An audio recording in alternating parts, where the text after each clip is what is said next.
আপনি কি কখনো লক্ষ্য করেছেন মানুষ কেন প্রয়োজন শেষে বদলে যায়?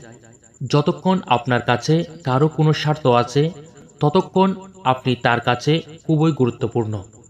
আপনার খোঁজ নেওয়া হবে, আপনাকে সময় দেওয়া হবে, আপনার প্রশংসা করা হবে। কিন্তু যখন সেই স্বার্থ শেষ হয়ে যায় তখন অনেকেই ধীরে ধীরে দূরে সরে যায়, যেন আপনি কোনোদিনই তাদের জীবনের অংশ ছিলেন না। এটাই জীবনের এক কঠিন বাস্তবতা। তবে মনে রাখবেন, সব মানুষ এক নয়। এখনও এমন অনেক মানুষ আছে যারা নিঃস্বার্থভাবে মানুষকে ভালোবাসেন, বিপদে পাশে দাঁড়ান।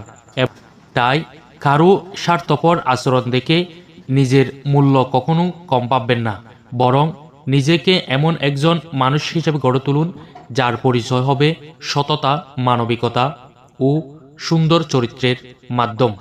স্বার্থের সম্পর্ক একদিন শেষ হয়ে যায়, কিন্তু আন্তরিকতা ও ভালোবাসার সম্পর্ক মানুষের হৃদয়ে চিরকাল বেঁচে থাকে। আপনার কি মনে হয় আজকের দিনে নিঃস্বার্থ মানুষ কি সত্যিই আছে, নাকি বেশিরভাগ সম্পর্কই স্বার্থের উপর দাঁড়িয়ে আছে?